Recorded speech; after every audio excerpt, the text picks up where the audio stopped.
Kembali ke Mekkah. Ketika memasuki usia 4 tahun, Rasulullah SAW sudah dapat pergi berkeliling. Hal-hal luar biasa yang terjadi padanya pun makin bertambah. Adapun Haris merasa khawatir dengan kejadian-kejadian ini, sehingga ia berkata kepada istrinya, "Wahai Halimah, kita harus segera menyerahkan kembali anak ini kepada keluarganya." Halimah pun terpaksa membawa beliau ke Mekkah dan menyerahkannya kepada Aminah, ibunda Rasulullah SAW yang mulia. Kemudian Aminah mengambil beliau, membawanya ke Madinah untuk menemui Bani Najjar yang merupakan paman-paman beliau.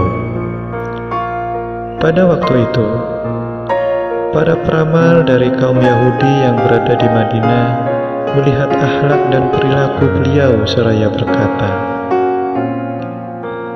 "Sepertinya nabi daripada umat ini adalah anak ini."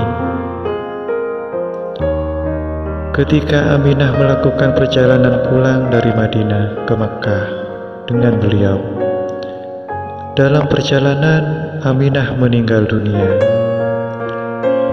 Rasulullah SAW pun menjadi yatim piatu dan kakeknya Abdul Muthalib pun mengasuh beliau. Pada waktu itu, kekeringan dan kenaikan harga barang-barang menimpa Mekkah. Orang-orang Quraisy menemui Abdul Muthalib dan memohon kepadanya agar ia berdoa meminta hujan. Ia pun pergi bersama Rasulullah SAW ke Gunung Abu Qubais dan berdoa kepada Allah Subhanahu wa Ta'ala.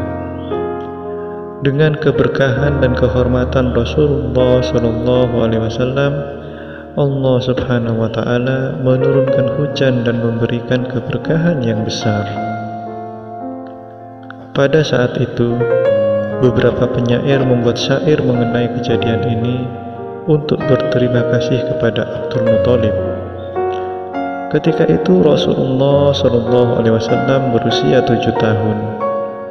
Setahun kemudian, Abdul Muthalib meninggal dunia pada usia 100 tahun lebih. Setelah itu, Rasulullah SAW tinggal dengan Abu Thalib, paman beliau. Pada tahun itu pula, kekeringan dan kenaikan harga barang-barang kembali melanda Mekkah. Orang-orang Quraisy menemui Abu Thalib dan memohon kepadanya agar ia berdoa meminta hujan. Ia pun pergi bersama Rasulullah SAW ke Ka'bah. Ia bersandar ke dinding Ka'bah dan berdoa. Ketika Rasulullah SAW mengangkat jarinya ke arah langit, hujan pun mulai turun.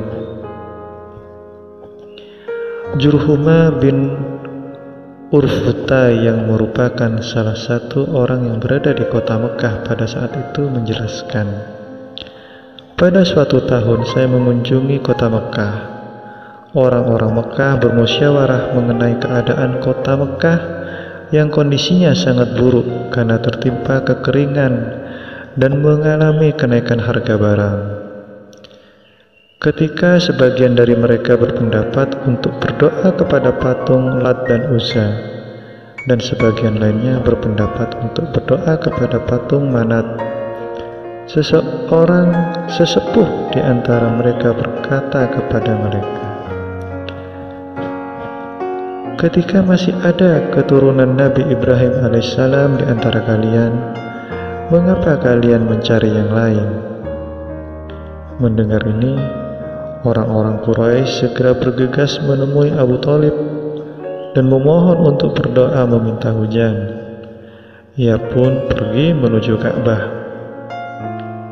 Ia bersandar ke Ka'bah dan mulai berdoa. Di sampingnya ada seorang anak yang wajahnya bersinar seperti matahari. Anak tersebut mengarahkan jari-jarinya ke langit. meskipun tidak ada satupun awan pada saat itu, muncullah awan-awan dari berbagai penjuru. Kemudian turunlah hujan yang sangat deras. Kejadian ini juga digambarkan oleh Abu Thalib dalam sebuah qasidah yang memiliki kefasihan dan nilai sastra yang tinggi dengan mengungkapkan mengenai karomah dan kemuliaan Rasulullah Shallallahu Alaihi Wasallam.